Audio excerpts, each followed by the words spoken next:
Thanks so much, Shireen. And hello, everyone. Pnawn pawb. That's literally the extent of my Welsh, so you're safe from now on. It's absolutely great to be here, and thank you so much for the invitation to come back and speak to the summer school. As Shireen said, it was probably about 10 years ago that I was last here. It feels like about 3 years ago, so that's actually quite scary for me. So I'm Catherine Mangan. I'm a Professor of Public Management and Leadership at the University of Birmingham's Institute of Local Government Studies. I actually started my career as a public servant, so working in the civil service. I then moved into local government because I thought I could probably make more of a difference in local government. I then moved into the not-for-profit sector and from there into academia. So I feel I have some sort of skin in the game of a lot of this.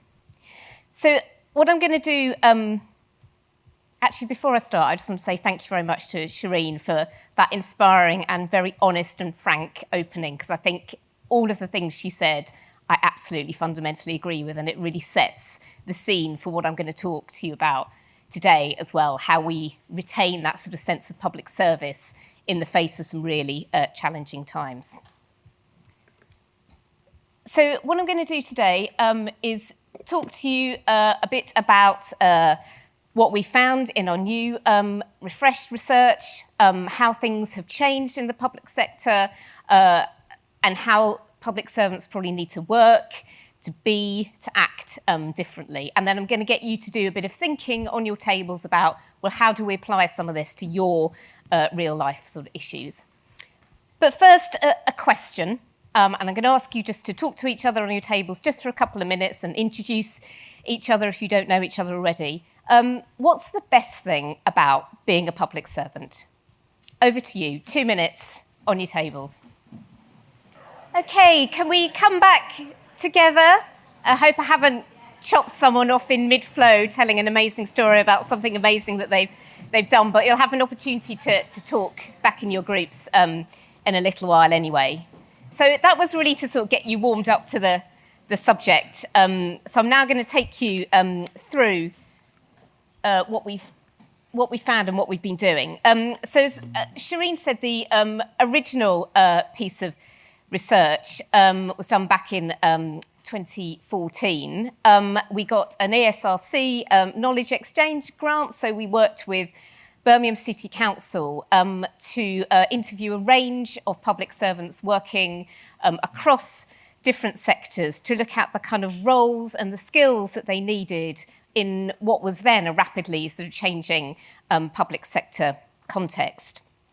We didn't really expect the research to generate so much interest. It was quite a small grant, but actually it just really captured people's imagination. And I think it was at a point in time where public services were sort of looking for, well, how do we support, develop our workforce in this sort of rapidly changing sector? So my colleague Catherine Needham and I spoke at over, I think it's about 150 events across different sectors, Academy Wales, both the summer and winter schools, NHS Confederation, various fire services, College of Policing, Scottish Government, and we were then invited to partner with the Local Government Association and the Society of Local Authority Chief Execs to look at, well, that's all very well from the perspective of public servants, but what about councillors who are, sort of the other side of that sort of leadership piece? So we did a sister piece of work looking at the 21st century councillor. We've also refreshed that, so anyone that's interested in that can look at that. I'm not going to touch on that very much today. But that, again, I guess it was a bit of a harder sell to councillors because councillors don't always recognise that they might need to change, in our experience. But it did sort of, become part of the LGA sort of induction, and lots of councils used it as their sort of, framework for induction and training.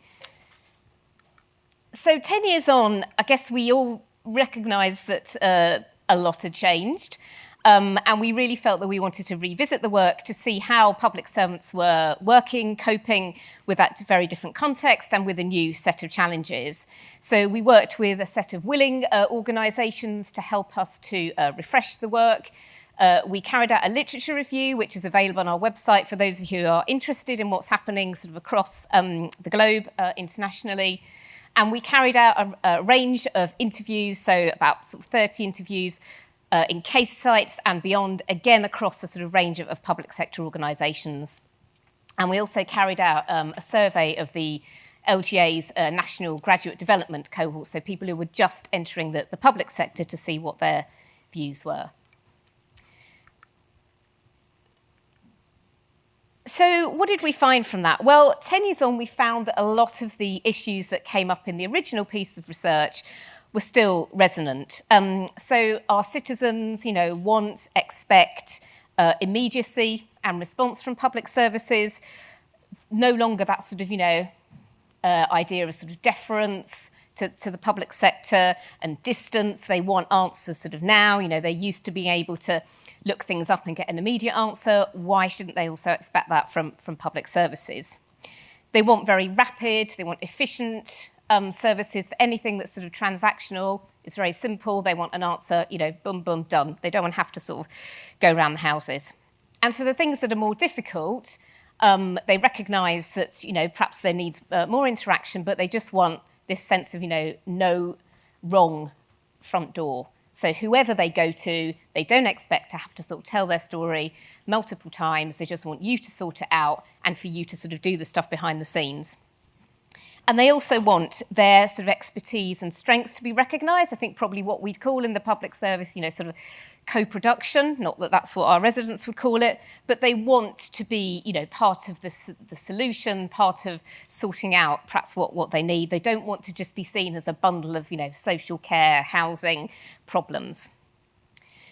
We also found that place is a key lens, and it was interesting to hear what Shireen was saying about that sort of, the history of place, the story of place, how we talk about place being so important, and that it's really a part of people's identities rather than just that sort of, jurisdictional, legal entity. And certainly in England, this sense of place is really sort of in flux as we get these sort of, reshaping of the sort of two-tier areas. I know that's something that Wales has been through. We've probably got a lot to learn. We've got the redrawing of boundaries. We've got sort of strategic authorities coming in at a sort of different level. The super councils are being called. But obviously people don't necessarily recognise those. For them, the importance is their neighbourhood and who they sort of live with and what it feels like to live there. We also found that the sense of public service ethos was still a very important sort of touchstone for those who are working in public services. It's the reason why most people join public service, to make a difference. But that sense of ethos isn't just limited to the public sector. It's also those who are delivering public services, whether they're in the sort of voluntary sector, not-for-profit sector. And there was a real sense that that sort of mixed economy of public services is probably here to stay. But there are probably some business models that sit more comfortably than others with that public service ethos. So, social enterprises, small businesses may be able to offer more tailored services to local populations and the local economy rather than large corporates backed, by sort of private equity. So there's that sense, which type of organisation, what kind of model do we want in order to deliver the best outcomes for our citizens? And we've heard, some real stories about perhaps private sector adoption services or social care, really charging a lot of money for their shareholders and not offering good service. So that's a sense that we probably need just to think about that business model. One of the main key themes of the original research was perma-austerity, which I think was actually very well named 10 years ago. And the lack of investment in public services really does remain a real pressing challenge, I think, for all of those who are working with public sector money.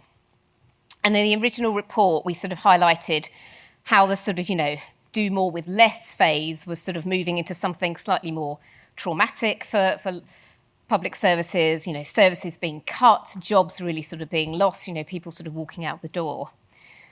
What we found over the subsequent decade is that, in particular, local government has been looking to increase revenue by sort of ventures into sort of solar, wind farms, energy organisations, and those things have not always gone well, really exposed them to heavy financial liabilities, particularly when COVID happened. Organisations transferring responsibilities to other parts of the public sector, so that sort of sense of trying to shift the burden onto others. And certainly in England, we've had sort of councils struggling to meet even their statutory responsibilities, and several having issued Section 114 notices, so not being able to actually balance their budget. And we know that the police, the NHS, universities like my own are really facing, similar financial pressures and really having a sense like we've got to do something different. This money is not coming back. This is now sort of radical kind of change, but how do we protect the people that we serve whilst doing that? Some things, though, have changed hugely.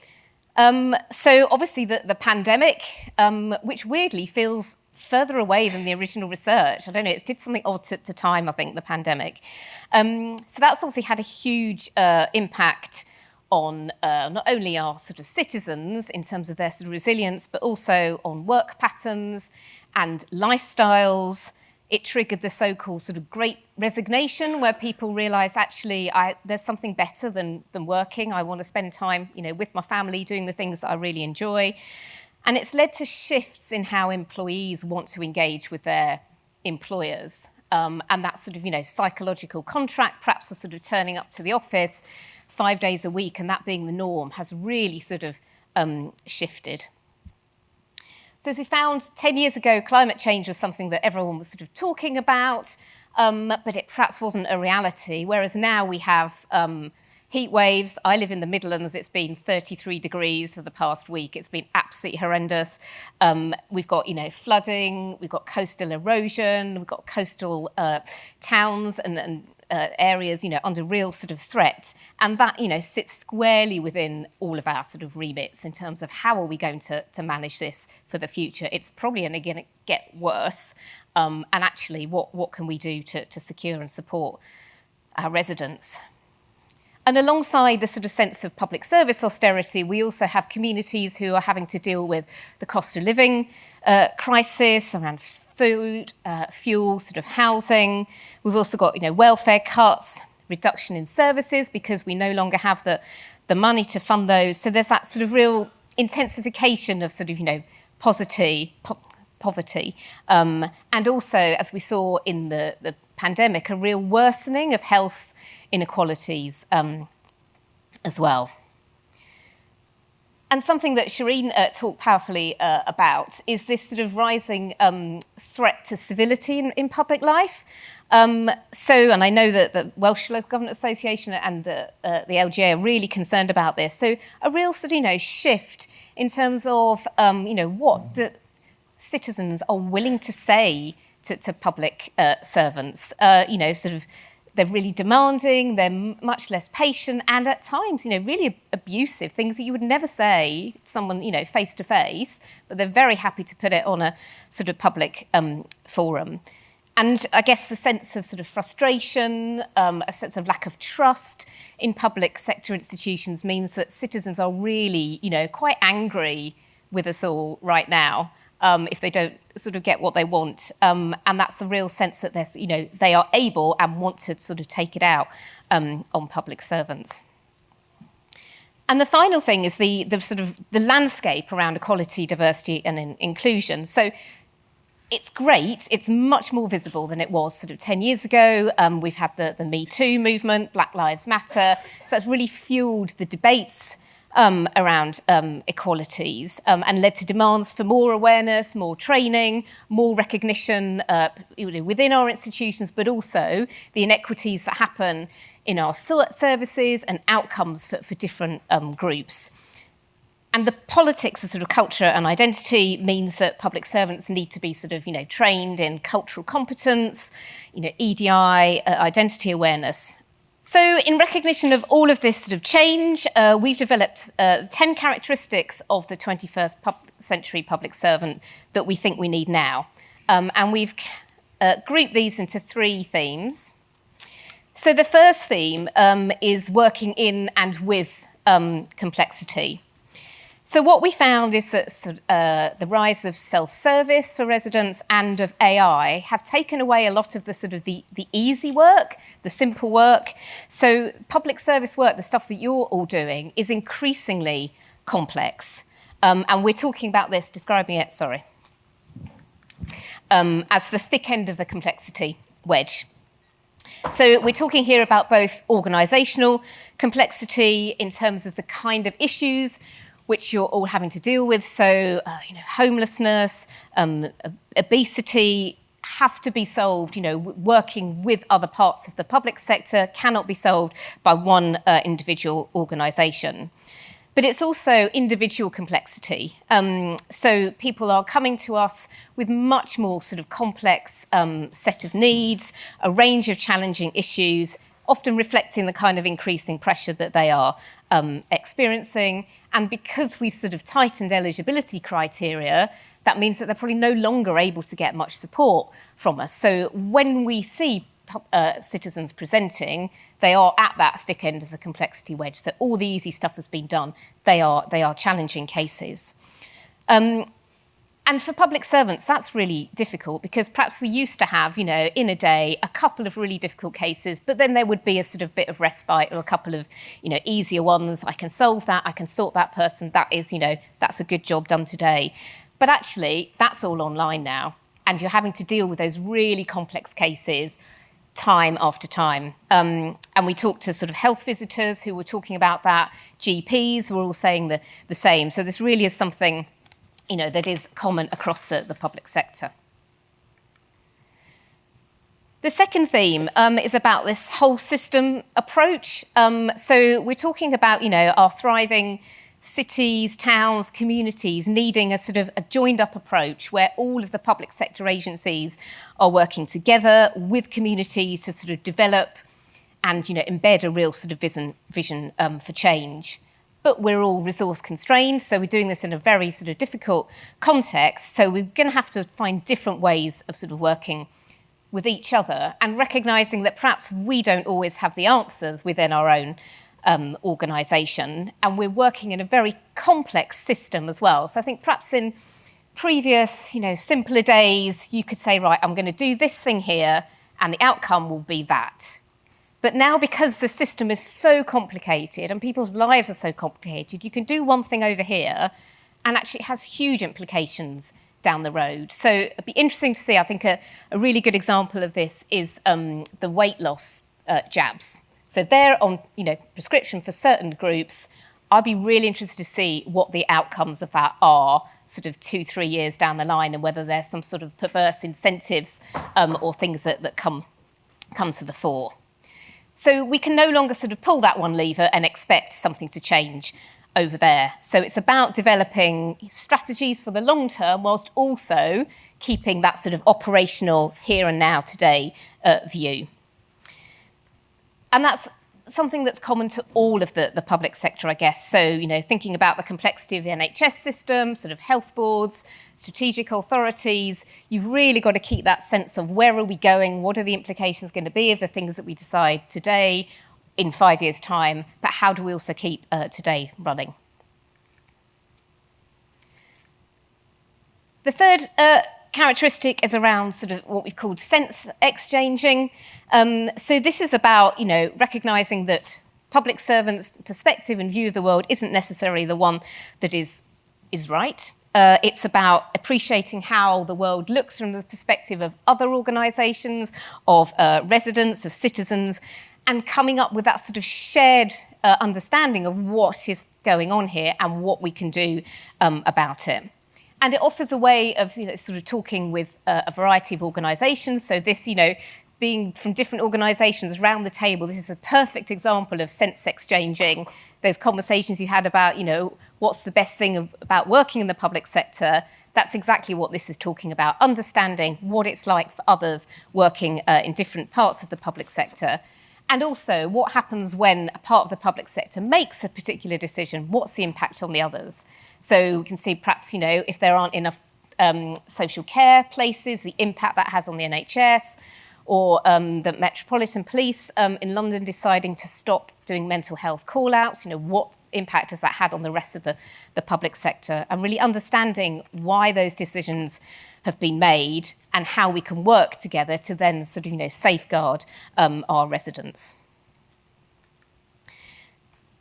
So the second theme is about developing and valuing new ways of working. So the first area under that, and it's really interesting to hear what Shireen was saying about people hugging a chief executive, because I think that's the perfect example of somebody who is a relationship curator. So somebody, we're talking about people who put relationships first. So instead of them being perhaps, a nice to have part of the job that we had maybe 10 years ago, this is now the central bit of the job. This is you cannot do your role without curating and building those relationships. Because we've got such challenging, complex problems, you can't solve those without having a relationship with the people you are trying to serve. And we found that most public servants, when you talk to them, really want this way of working. That's what they join public service for. They want to build relationships with colleagues, with residents. But actually, quite often, the organisational bureaucracy, processes, structures get in the way of that. And quite often, they're built around transactional kind of relationships rather than this longer-term relationship. And what we know is that because we are in challenging times, we're going to need residents to trust us, to trust the decisions that we are taking. And trust is something that takes a long time to build. So, building those relationships, earning that trust with residents is absolutely crucial for then having difficult conversations and making difficult decisions. So for the next characteristic, we've used the language of being ambidextrous. So that's about highlighting that public servants can no longer choose between being a professional or being a public servant and a leader. Actually, what we need is for everybody to do both. And I was talking to Cardiff Council last week, where their legal team was saying they've just had to do exactly that. So they're having to really offer their expertise around the legality of things, but at the same time having to be out there fronting up decisions with residents, leading on behalf of the council, leading difficult decision making. So they really felt that resonated with the way in which they were expected to work. It's not that we don't need experts. We absolutely need experts, probably more than ever. But you can't just be an expert in your silo. You also have to be part of that wider leadership team. We also found that this sense of being multilingual is really important for working with citizens and working with other institutions. And what we mean here is being able to talk the language of other organisations. So we all have our favourite jargon, favourite ways of talking about things. But actually what we need is for people who can work across those different languages and explain to others, this is what's going on here. And we found that people who had careers in other parts of the sector or in the private sector were really, really good at doing this because they understood what it was like to join an organisation and have no idea what people were talking about, what the acronyms meant. So really valuing and supporting the people that can do this is something that's really important. And the next characteristic is what we called a frugal innovator. So, we are all cognizant of the fact that the austerity context has deepened over the past decade, and this sense perhaps that previously we had what was called, a burning platform which really pushed for innovation, is perhaps that's in the past now. Actually, this is about whole shifting, what are we here for as a sector? How can we do things with diminishing resources? How can we retain that ability to think creatively when we are in such financial constraints? And people talk to us about the way that they do this as being a sense of a frugal innovator. So they're weaving together different bits of resource from across the sector. So finding others who are trying to achieve the same thing as you are, what resources do they have? What pots of money have they got that you can perhaps bring together and sort of, weave this golden fleece that perhaps gives us all a sense of things that can be achieved. And it was a sense that, you can't spend all of your time running after small pots of money, but actually if there are things that you can, tap into that others perhaps don't have or don't have access to, that could really help sort of build up that sense of something more than the sum of its parts. And then the third set of characteristics are about thriving in this new environment. So we found that public servants really have to be sort of, ready to embrace the opportunities that are presented by data and digital. So we had interviewees talking to us about how they're using data in real sort of, innovative ways, and that's changed, hugely over the past 10 years. So that we're seeing an end to the sort of static spreadsheets that perhaps, are a snapshot in time that get reported to the board or council. This is what, data looks like. This is much more about using real-time data that's available to us about our citizens, about, patterns of data. What is this telling us about now, but also what is it telling us about the future and what things are going to be like in sort of 3 to 5 years' time. And that means we can adjust things much more rapidly. So we're not planning on a sort of snapshot of data which is out of date the minute we sort of publish it. There are a lot of ethical issues that are underpinning our use of data, and particularly the use of AI. And we've seen some real sort of, catastrophic failures, particularly in places like Australia, where they'd wholeheartedly embraced AI. And in fact, they'd brought in a whole sort of benefits system which was based around AI. And what they found was that actually that system was discriminating against people from minoritized ethnic groups because of the answers that they were giving. And that's the kind of thing we have to be really, really careful about when we are looking to embrace AI. How are we sort of programming it? What are the ethics behind how we're using it? How are we making sure that it treats, our residents in the same way? And we found that, AI and digital has a huge opportunity, huge potential across all of the different parts of the public sector. I think probably, speaking for myself, we're all a little bit anxious about this and what it's really going to do for our jobs, for our sort of future, for the way that the public sector is working. If you talk to those who've just joined the public sector, so I was talking to a load of apprenticeships recently who joined local government, and they had been asked to take minutes for quite an important meeting, and they literally just use a transcription software. They just use, recorded it on Teams, and then it just produced the transcript, and then they handed that in as the minutes. And it was just like oh, wow, okay, that's different. And then when you were talking to them, they sort of said, well, why would I walk when I can drive? It's just a completely different way of looking at the world. And those of us that have been in the public sector a long time probably find that, okay, I need to get my head around that. And then I guess, us as leaders need to get our heads around that and the potential. So public servants also need to be hybrid operators, and I imagine all of you are probably experts in doing this now. So obviously, with the pandemic, we all became experts in hybrid working, and that sort of really accelerated the pace of remote working. Lots of organisations are looking at what is the new norm, what are the expectations of people being in the office, working from home, working in the community.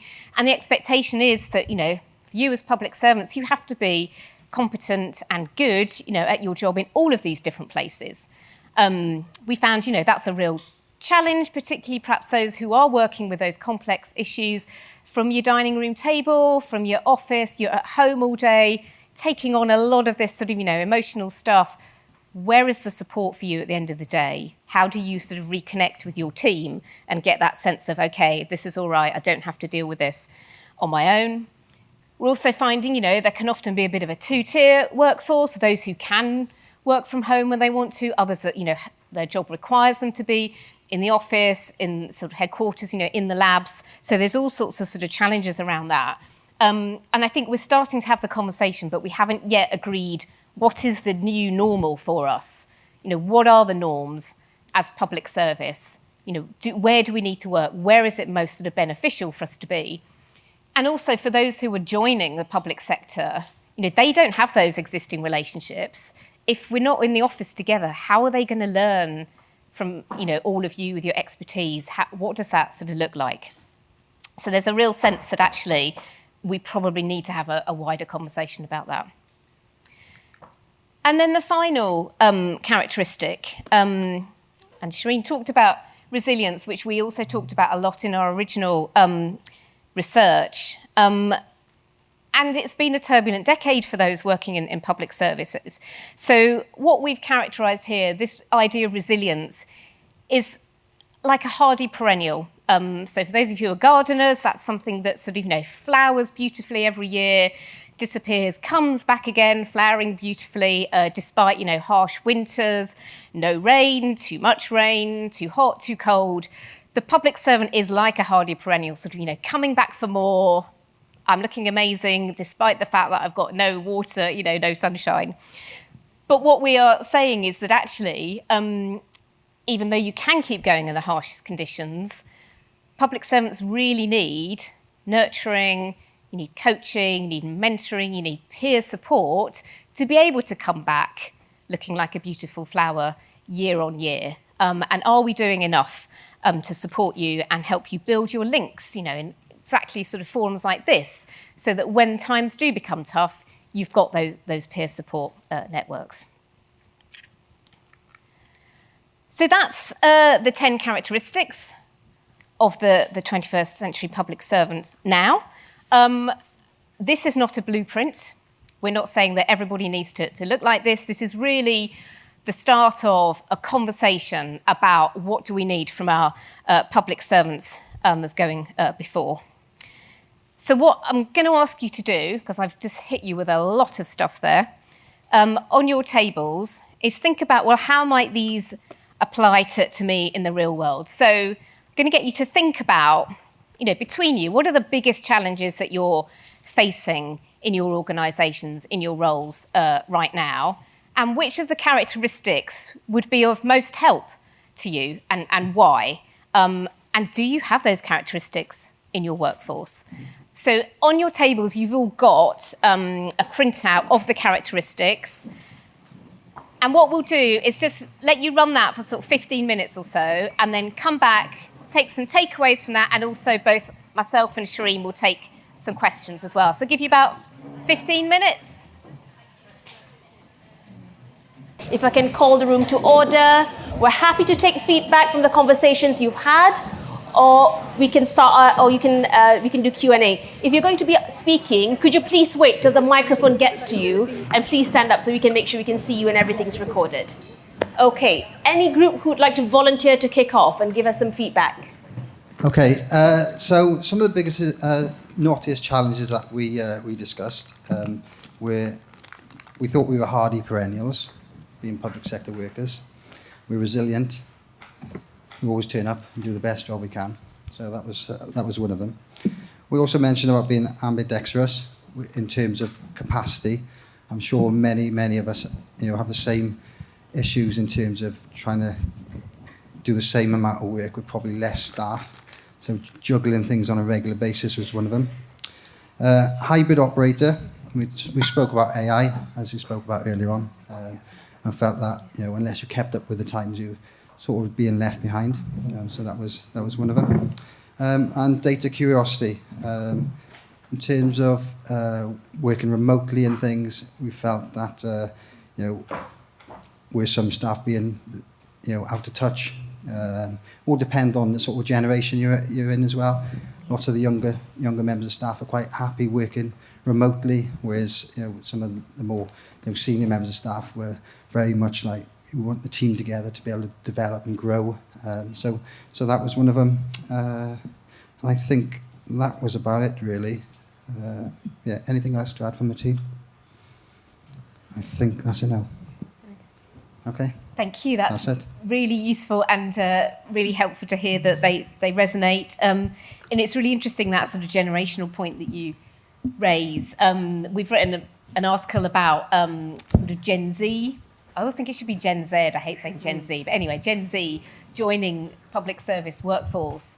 And actually what we're finding is that Gen Z are much more likely to join social enterprises or the not-for-profit sector to make a difference, because they see the public sector as overly bureaucratic and difficult to make a difference. If they want to progress in their careers, it takes them a lot longer. So there's something about how do we make the public sector seem as exciting as those other sectors when we're trying to attract a younger generation into them. So that's something for us all to think about. I'm very happy to take challenges as well from those of you who think this is an absolute pile of rubbish and it's awful. Immediately someone puts their hand up. Tell you all that. There we are.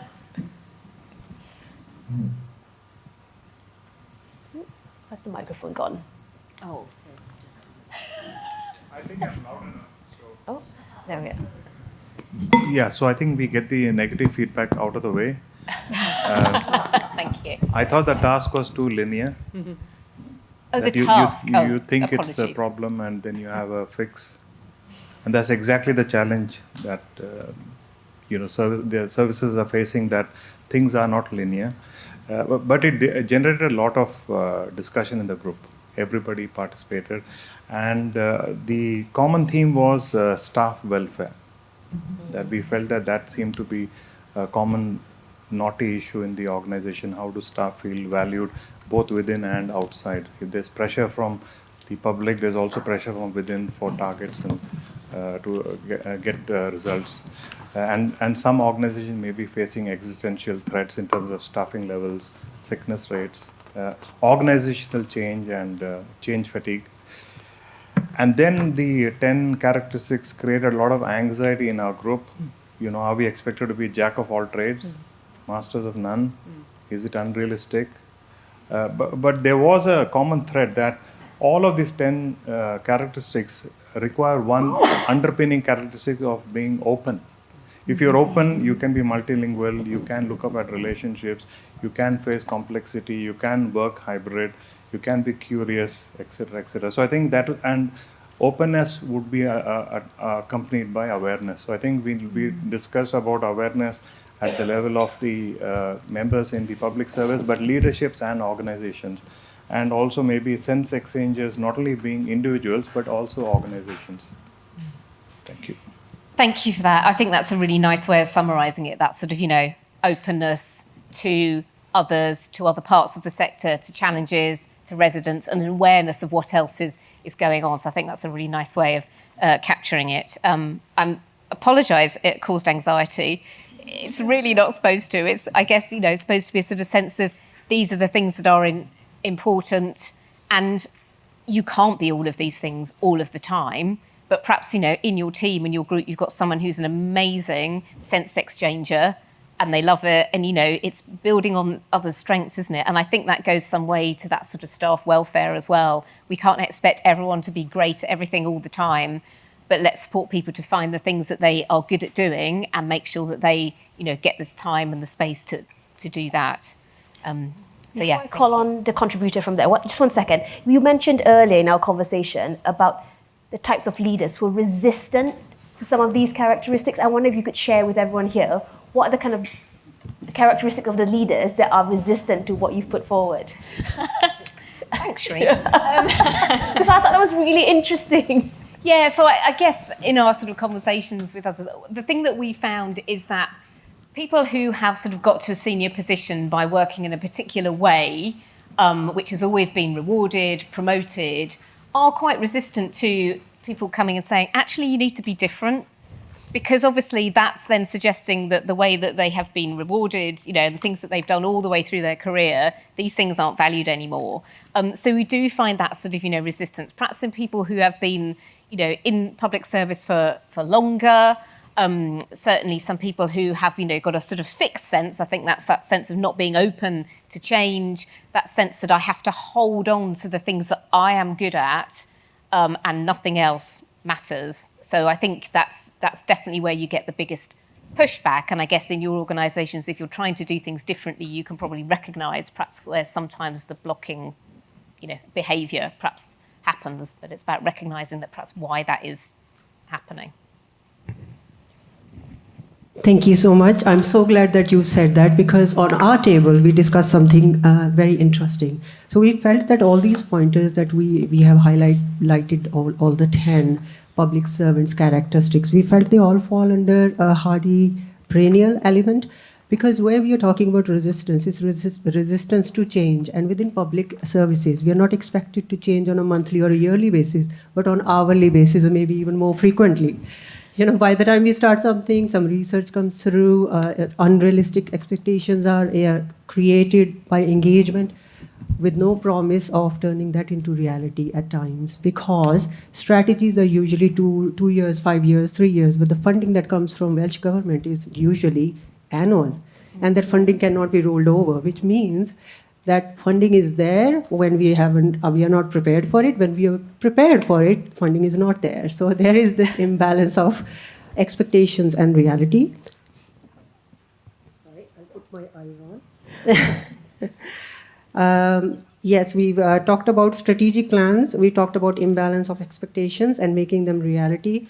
We also talked about limited resource. So when we talk about limited resource, I think it's the link between where the resource is and where the demand is.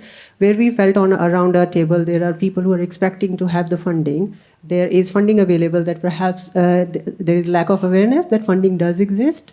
So I think there is a big chain of communication that we always talk about, but it's not always well communicated or well spoken about, or turns into the reality that we want to create, really. So yes, for us, is hardy perennial is the most not yet element. Thank you. And we do agree with all the pointers that have been raised on other tables as well, because under perennial, hardy perennial, we also felt that it's about the people, whether we are professional, whether we are public servant, or whether this is the citizen at the heart of it, for which we are doing everything.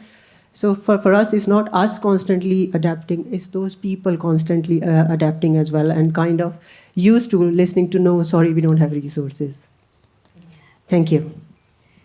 The table in front, yeah. Thank you. Thank you. Yes, we talked about a few of the challenges. I agree with what others have also fed back. There was a theme of sort of inconsistency of service provision and delivery, and like a sense of how that affects fairness. So both in terms of delivery for members of the public and having different services in different areas, and the expectations and challenges that can produce, but also with staff and what different ways of working, and flexible working, for example, being more possible in some sorts of roles, and the tension that can create. We talked a lot about change fatigue as well, in terms of the pace of change, the expectations around the change. And interestingly, it varies in different sectors. So we also talked about the charitable sector, where actually sometimes that change needs to be injected, and there can be long-standing sort of senior leadership and less sort of turnover, and how that can kind of stifle that change. In terms of the 10 characteristics, I think we focused most on frugal innovator and the requirements for that around efficiencies and savings. And we talked about shifting the narrative as well, and the sort of multilingual learning maybe from the private sector, because a lot of the narrative around these challenges are, it's all very difficult, it's all very hard, and how do you motivate staff to change? How do you provide that optimism, shift that narrative and perspective, and get people to really invest in the work they're doing, if a lot of that discussion isn't this all very hard and all very negative? So that sort of working or learning a bit more from the private sector we talked about, in terms of celebrating success and shifting that narrative in a way that recognises success and positivity, but doesn't diminish the fact that it is really challenging, which can be really difficult to do. Thank you. Do you want to pass? Everyone's set the precedent of standing now, which is a bit irritating. Agree with the other points made. We had a really, really good discussion on our table that seemed to sort of revolve around whole system thinking, particularly around that speaking the language of other organisations, which I think that was linked to, and also how we balance sort of the importance of using data. We all get very excited in Welsh Government when we've got a new set of data because we can go to ministers and stakeholders and say, we've got evidence-based policy now, but often we get really bombarded with information. And so how do we hold, you know, the sort of importance of being data curious and having that evidence-backed policy, but also not letting the data potentially either drive really negative behaviours. The talk of KPIs came up, which there's a balance there, isn't there, between, you know, the importance of KPIs, but that not sort of being the sort of be-all, end-all. But how you just don't sort of let that data just overwhelm and just become the goal in itself, and then you're not actually using that data to sort of drive change. But the whole system bit was really interesting because Kathy raised a heck of a knotty problem of social care, and we all sort of just looked and was like, oh God, that's a hell of a knotty problem. But actually what that opened up was how you often start with a very, very complex problem that then gets layered with another complex problem and another complex problem. We went on to talk about the linkages with ALN and some of the issues there and children waiting for diagnosis. Others went on to talk about challenges with an ageing population and the things and the challenges that those are creating. So I think that sort of really, really resonated for us as a group, but for me personally. Our clock's going red. Yes, the clock is going red. Do you want to respond? I don't know what happens when the clock reaches naught, whether like just the shutters go down. So thank you all for your feedback. I think that's hugely helpful, and it's really interesting to hear how it sort of resonates, you know, with different organisations and people in different roles. And I'll certainly take all of those comments back and sort of feed them into the work that we're doing, because, as I say, this is genuinely a conversation about how can we, you know, work together to, support public servants when they're doing these really challenging roles, and also to, you know, safeguard public service for the next generation so that it's an attractive career that people want to join. Can I just have the slides? Thank you. Just to finish, so if anyone's interested in using this sort of back in your organisation with your teams, we've got a set of coaching cards which can be used for sort of small or large groups. This is us being frugal innovators. We managed to get some money out of the university to fund us, so these are free to the public sector. So if anybody wants a set of cards, that's my email, so please just drop me an email. All that we ask is that you let us know what you're doing with them and how it's worked in terms of a bit of feedback so that we understand the impact that they're having in organisations. And I think all of these slides will be available to you anyway. So I guess just from me, thank you so much for engaging with that. It's fabulous to be back talking to you. I don't know if I'm going to be back in another decade to come talk to you about another refresh, but if we've done one, that would be great. We've also got the sister piece to this, which is the 21st Century Counsellor Refreshed, which again is available on our website. And all of the resources there are available for you to use, you know, with your teams, with your colleagues. It's all sort of open access. I have to say, this is my dog, who was 5 when I first did this, and he's now 15. So I have said to him, you're never allowed to go over the rainbow, as they say, because I need you for the next refresh, because you need to be there holding the postcard. This was a breakfast, and he was like, you're not going out talking to enough people. It was a real, like, you're not doing this properly, look. So I've taken that to heart, and that's why we're out. And thank you so much for the invitation. It's been fabulous talking to you all, and thank you. Thank you.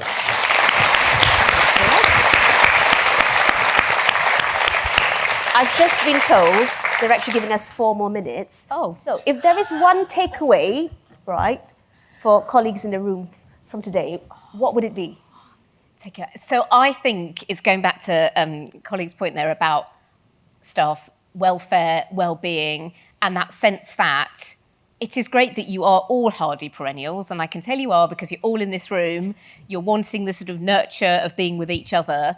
But in order to be a hardy perennial, and in order to bloom sort of, you know, year on year and keep doing the jobs you do, we've got to look after ourselves, yourselves. So make sure you're getting the right sort of nurturing, the right support, the right peer mentoring, coaching, and really tap into those networks, because this is a complex, contested, challenging space in which you're working, and you need, each other in order to keep going. Very wise words there. And I think, it's a reminder that we are doing a very difficult job in very difficult circumstances. Your local Facebook group, in your local community, there'll be people there just having a moan about you. Not you personally, but you as public servants, etc., saying, oh, we're wasting all this money on council stuff, we're wasting this money on managers, not realizing that actually, for services to be delivered, you will need somebody to manage them, whether you like it or not. And this claims that, oh, we can do it cheaper with AI or with bots, we can get rid of 50% of you and things will still run. They won't. So thank you very much for your time today. Thank you.